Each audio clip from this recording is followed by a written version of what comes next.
She was only 12. No weapons. No threats. Just a scared little girl dragged into court in handcuffs for fighting back against a grown white cop. But what no one in that courtroom knew was who her father really was, or what he'd been trained to do when silence became injustice. Would you still call her dangerous once you knew the truth? If that question made you stop and think, hit like, leave a comment, and let's get into the story. The courtroom was already too quiet when the side doors opened. Not even the sound of papers rustling or shoes shifting, just silence, heavy, watching, waiting. And then she appeared. Leona Wells, 12 years old. A thin black girl in a torn school uniform, her wrists locked in cold metal cuffs that were clearly made for someone twice her size. Her sneakers scraped softly against the floor with each reluctant step, guided no pushed by Officer Doyle Brennan, who walked just close enough behind her to make sure she knew who was in charge. People turned to look, but not the way you'd look at a child, not with concern or kindness. Their eyes narrowed, stiffened, as if they were trying to figure out how someone so small could pose such a threat. Judge Barrett Stone, a tall man with graying temples and the voice of a former soldier, leaned forward slightly, observing her like a file on his desk. When Leona glanced up for a moment, his eyes didn't soften. They just scanned her and returned to his notes. The bailiff announced the case, The People versus Leona Wells. Charges include assault on a law enforcement officer and resisting arrest near South End Market. Someone in the back murmured something under their breath, hard to tell whether it was surprise or judgment. Probably both. Leona was placed in the witness stand, the cuffs still on, her shoulders stiff but her jaw held steady. Not completely still, her fingers twitched, slightly betraying the storm inside. She wasn't silent because she had nothing to say. She was silent because every word was being measured against her. Brennan adjusted his uniform like he was preparing for battle. Then in front of everyone, he asked, "Why were you fighting back, huh? Thought you'd be tough. Thought you'd be..." Leona blinked. Her voice was quiet but not timid.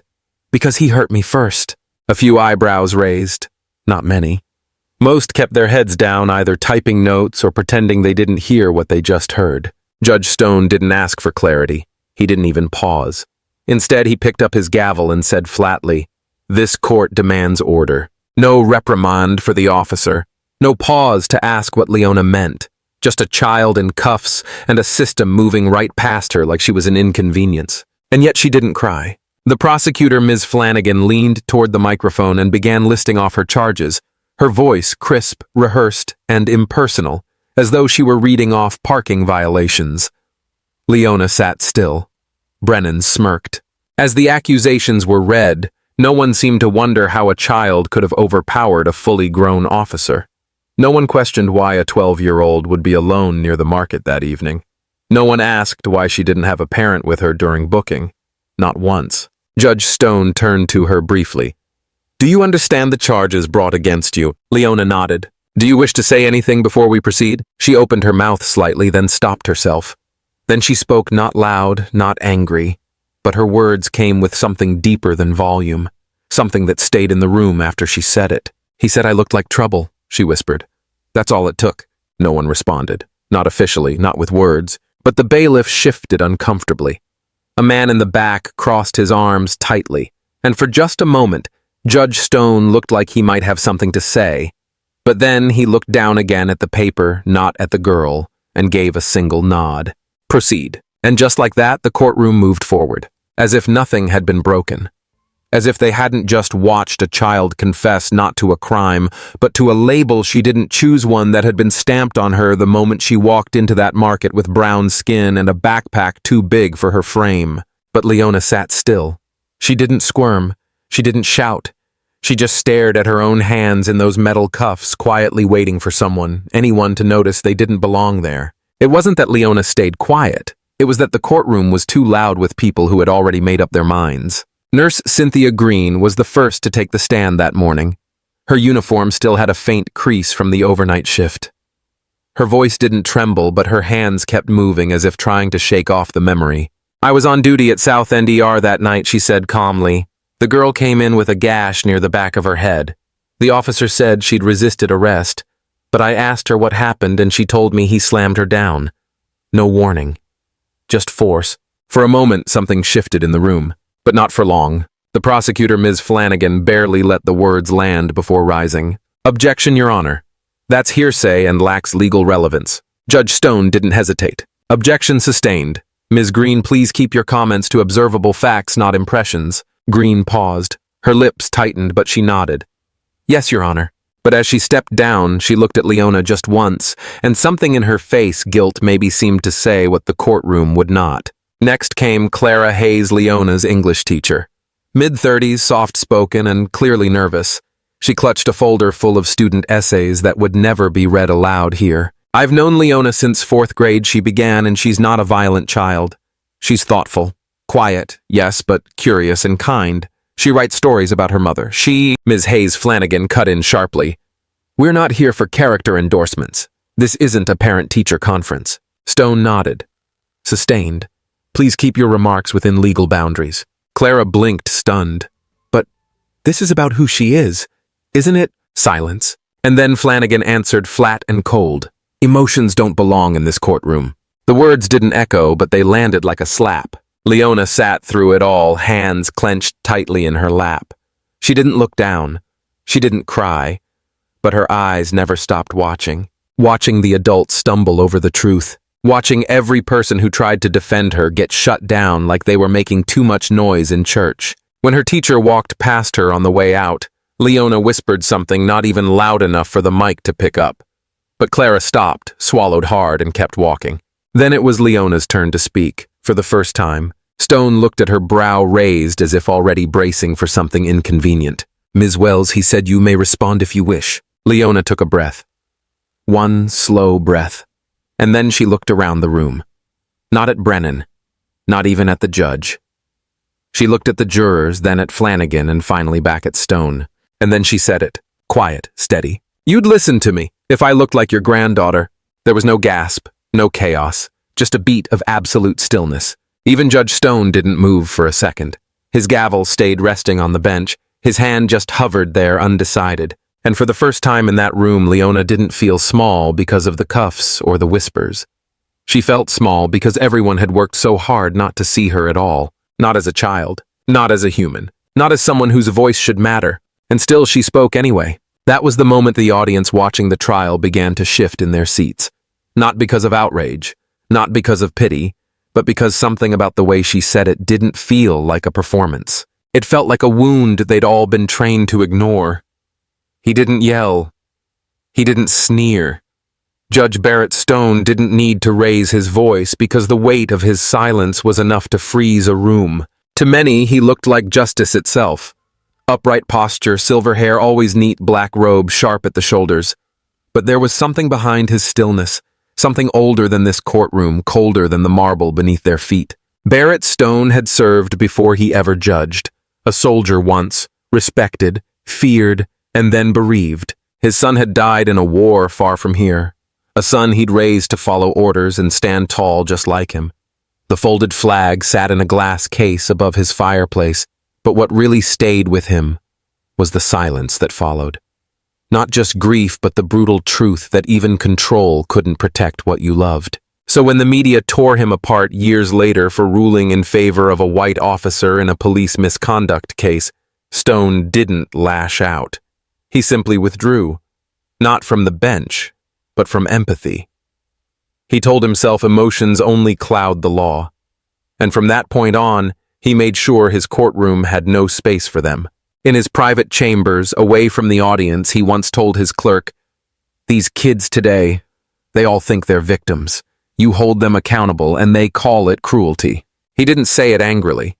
He said it like someone repeating a rule that had served him well. His clerk didn't argue. No one ever did. Back in court, the air was tight with tension. Leona Wells was called again to speak.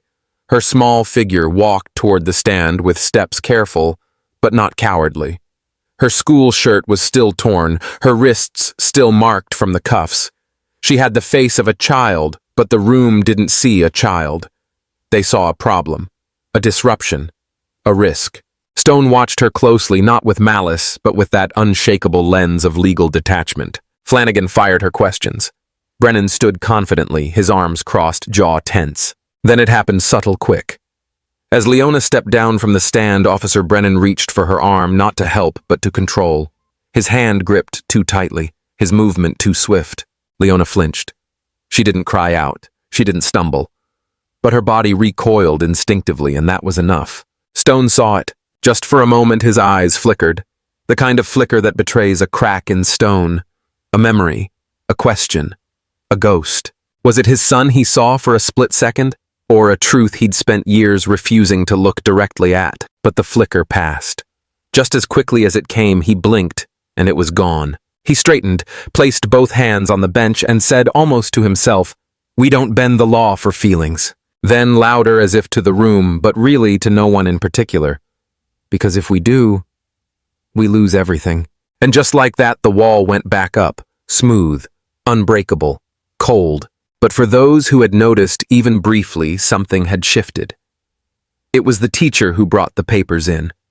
A small stack of lined notebook sheets, creased and smoky at the edges, as if they'd survived something far worse than a school backpack.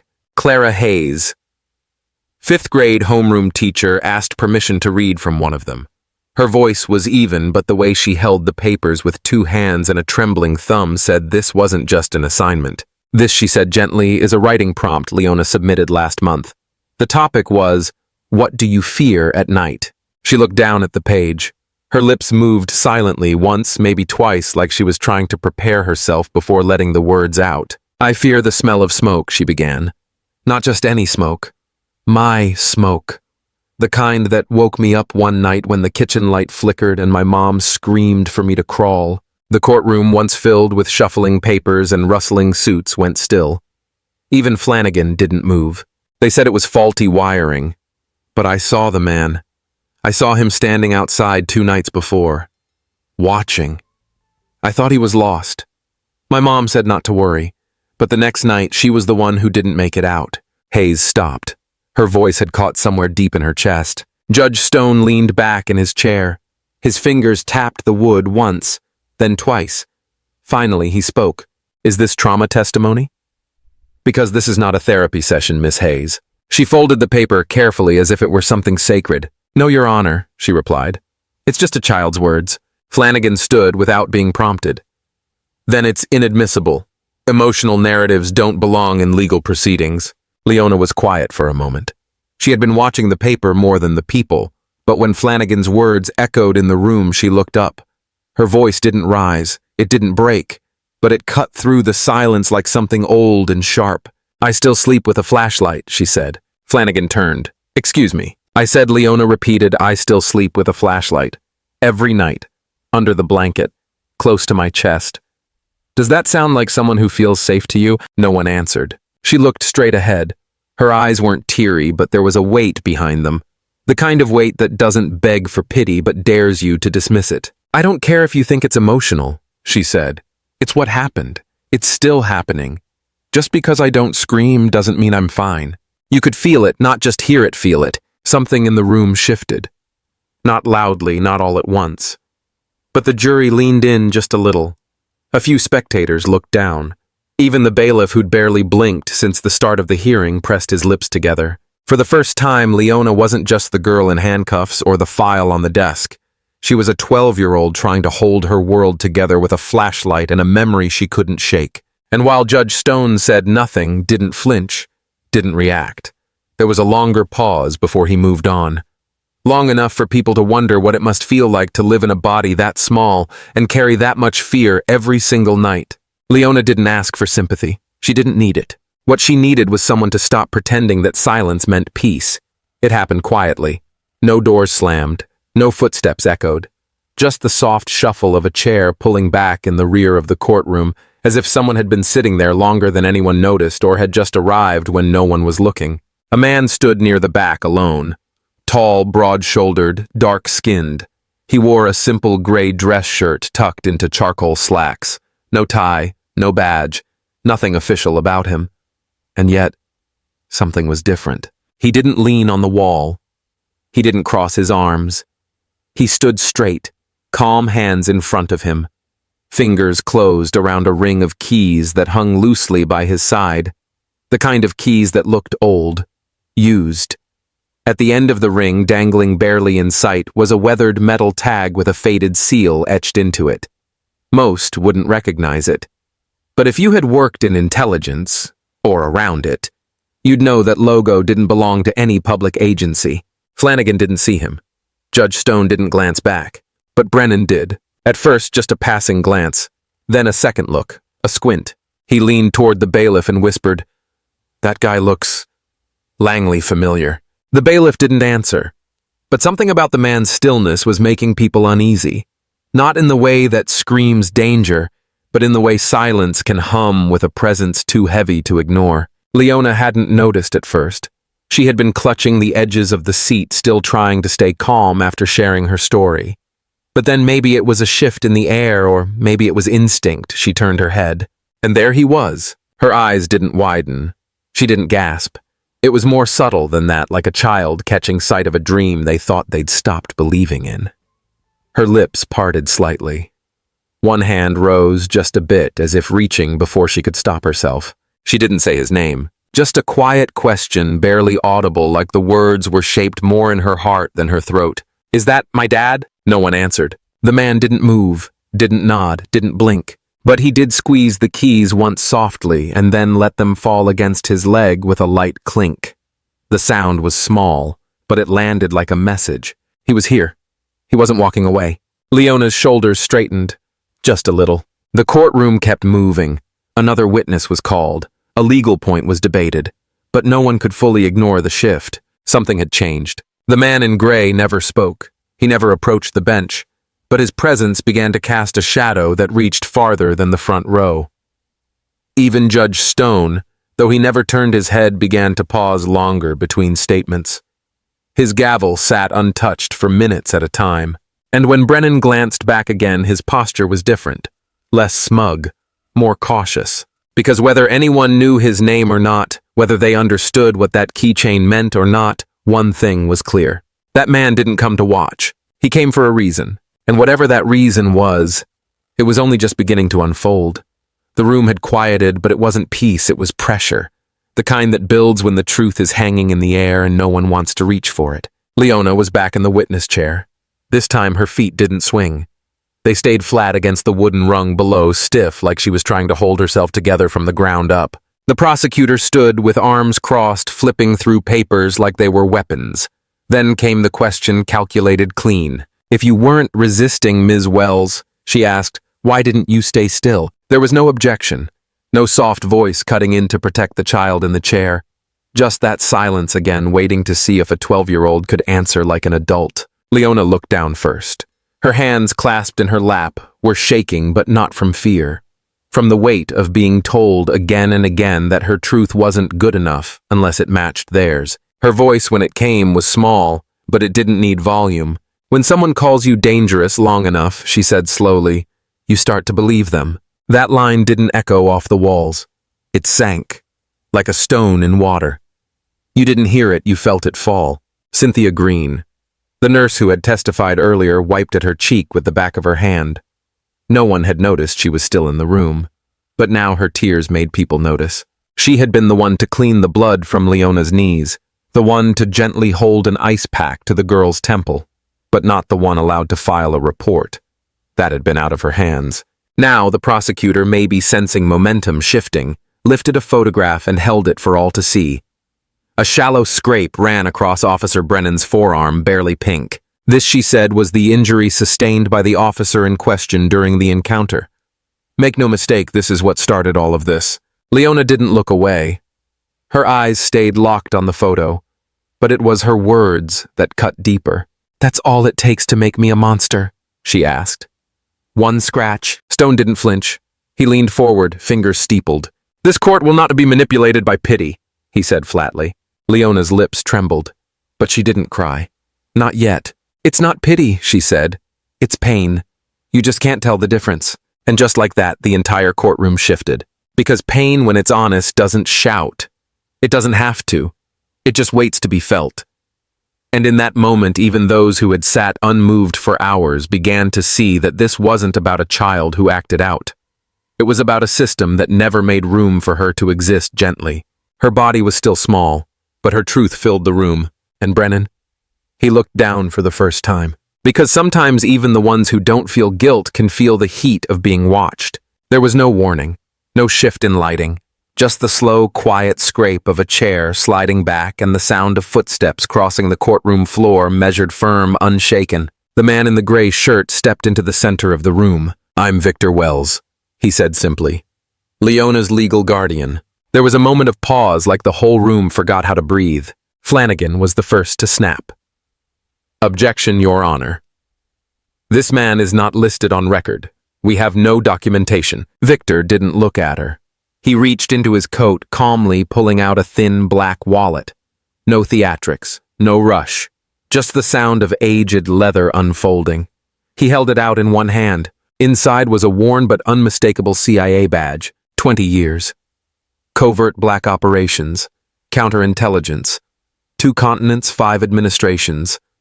My record's sealed for a reason, but today I make an exception. Stone's eyes narrowed. "That doesn't give you the right to interrupt these proceedings." Victor's voice was calm, but it cut like glass. "I didn't come to interrupt. I came to finish what you refused to start the truth." He turned slightly facing the gallery, but his voice remained locked onto the bench. "You've all sat here listening to fragments, looking at this child like a problem that needs sorting. You asked what she did, how she moved, whether she spoke too loudly or fought too hard. But none of you ever asked who she is." He paused, then slowly turned to Leona. "She is my daughter." A sound escaped from Leona, something between a gasp and a whisper. "I thought you were dead." "I had to disappear," Victor answered, soft but firm. "But I never stopped watching." Brennan stirred, visibly sweating now. He muttered under his breath, barely audible, "Cairo, 2012. Victor's eyes didn't leave Leona. "You were 8 when I left. I carried your photo in places no cameras were allowed. They told me I couldn't have both a mission and a daughter, but they were wrong." Flanagan tried again, voice tighter this time. "Your Honor, this testimony isn't testimony." Victor snapped, eyes blazing now. "It's witness. You call this justice, a child brutalized in daylight then put on trial like a criminal, while every adult in her life stood silent." He walked toward the stand, not too close, but far enough that Stone could no longer look away. "You want to talk about order. You want to talk about facts. Here's a fact. Not one of you ever asked why a child would lash out unless she feared for her life. You didn't ask because you didn't see her as a child. You saw her as black and angry, and that was enough." Stone's face tightened, but he didn't interrupt. Victor's voice lowered, cold and deliberate. "The man who slammed her down knew who I was. Brennan recognized me. And he still did what he did because deep down, he didn't believe there would be consequences." His stare turned toward Brennan, who shifted in his seat, no longer pretending calm. "You wore that badge like it gave you power. I wore mine to make sure power didn't go unchecked." Victor took one final step forward, then stopped. "I'm not here to save face. I'm not here to demand special treatment. I'm here because silence has already cost my daughter too much. I'm here because every second I stayed quiet, she suffered in my place." Stone finally spoke, voice low, uncertain. "This doesn't change the facts of the case." Victor met his gaze without blinking. "No, Judge. It reveals the facts you refused to see." For a moment, the courtroom was completely still. No gavel, no sidebar, just the weight of a name none of them saw coming, and the unspoken truth that had finally walked into the room. Leona didn't move, but she looked up. And for the first time that day, someone was standing beside her, not to speak for her, but to say what needed to be said, because no one else had dared. Victor didn't speak when he stepped forward this time. He didn't need to. The silence that followed him was heavier than any outburst in that courtroom. In his hand was a small black USB drive. He placed it gently on the evidence table and spoke directly to the judge. "This," he said, his voice steady and precise, "is a direct copy of Officer Brennan's body cam footage. The original was deleted, but not before it passed through another set of eyes." Judge Stone frowned. "Mr. Wells, this courtroom is not the place for—" Victor cut in, not with volume but with certainty. "It is exactly the place." Flanagan stood to object, but stopped when the courtroom technician inserted the drive and the screen behind the judge lit up. The footage began to roll. Grainy at first, but then it sharpened and the sound hit like a slap. "Sit down, you little brat!" Brennan's voice boomed through the speakers. "You think you can talk back to me?" Leona was visible now, her backpack halfway off, her voice trembling. I didn't do anything. The footage didn't show her lashing out. It didn't show her fighting. What it showed was her flinching before he even touched her. It showed him grabbing her shoulder, twisting her around and slamming her against the ground. Gasps echoed across the room, and then the words. "You people always think you're victims," Brennan spat. "You're just born to be problems." Then, the most harrowing moment. He dragged her by the arm, and as she cried out, he shoved her head down her forehead, hitting the edge of the pavement. The screen went black. Nobody moved. Not Flanagan, not Judge Stone, not even the bailiff. The courtroom had turned to stone. Victor didn't gloat. He didn't smile. He simply turned to face the judge once more. "You wanted legal facts. That's one. That's your officer using language and force that don't belong to any badge." Flanagan stood slowly. "This footage, it might show excessive force, but it doesn't." Victor looked at her like a surgeon looks at a wound already bleeding too fast to stitch. "Don't," he said quietly. "Don't reduce her pain to a policy error. That was a child." Leona sat still, but her eyes were locked on her father. Something in her face cracked open. "You didn't protect me then," she said just above a whisper. Victor turned. His jaw tightened, and for a moment even he looked unsure what to say. His voice came out quieter this time. "I couldn't. Not then." And then steadier. "But I'm here now." Stone cleared his throat. His voice, always so firm now, carried a tremble he couldn't hide. "This proves misconduct. It doesn't prove the girl's innocence." Victor didn't raise his voice, didn't even step forward. He simply met the judge's stare with something older than anger. Sometimes he said guilt is engineered, and innocence is buried. You know that. You've seen it before. Stone blinked, the weight of the years behind his eyes, dragging his gaze toward Leona, toward the screen, toward the memory he could no longer control. Leona looked around the room then, slowly, not to cry, not to beg, just to be seen for once as something other than a file number or a courtroom burden. "I was 12, she said calmly. 12. I had homework in my backpack and crumbs in my pocket. But to him I looked like a threat." She paused. "And to all of you I was a case." Nobody said a word, because in that moment no one could. And the silence was finally hers. For a moment the courtroom stood still. Not a word, not a breath. Even the usual shuffle of legal documents had gone silent, as if everyone inside the chamber realized something had shifted. Something real, something irreversible. Prosecutor Flanagan cleared her throat. But this time there was no bite in her voice. No rigid defense of procedure or burden of proof, just a line quiet, almost ashamed. "Your Honor, the prosecution respectfully moves to drop all charges against the defendant." Her voice cracked slightly on the last word. A ripple ran through the courtroom. Not a gasp, not applause, just the weight of dozens of people trying to process what they'd just witnessed, the footage, the brutality, the truth. Leona looked around the room. She didn't smile. She didn't cry. She just watched them.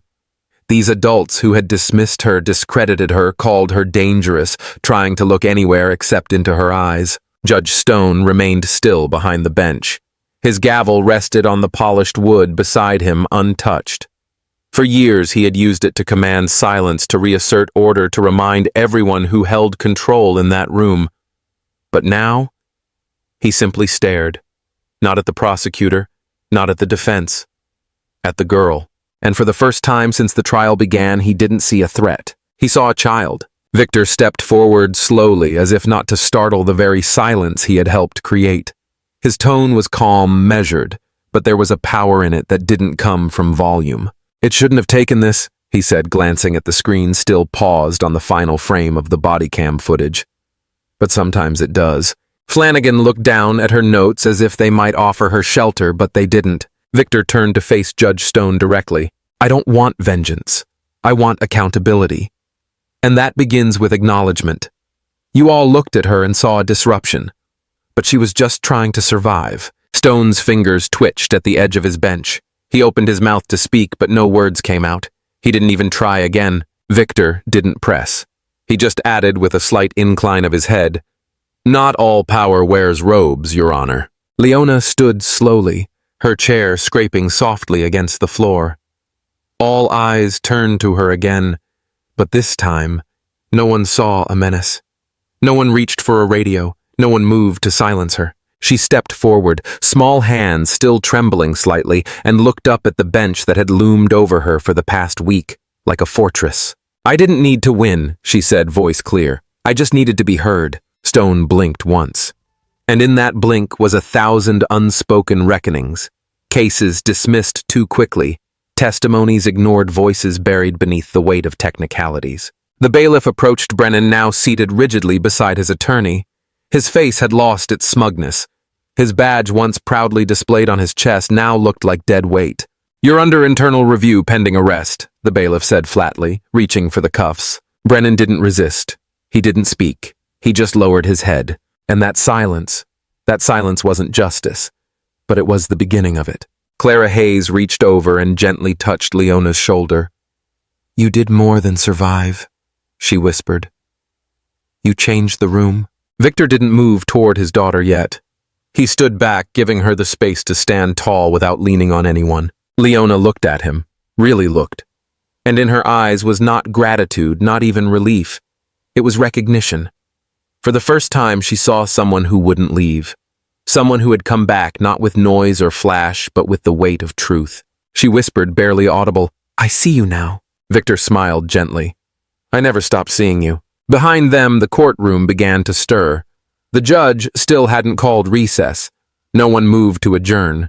It didn't feel like the end of a case. It felt like the end of something else entirely. An illusion, a belief, a wall that had finally cracked open. As they turned to leave, the air felt different.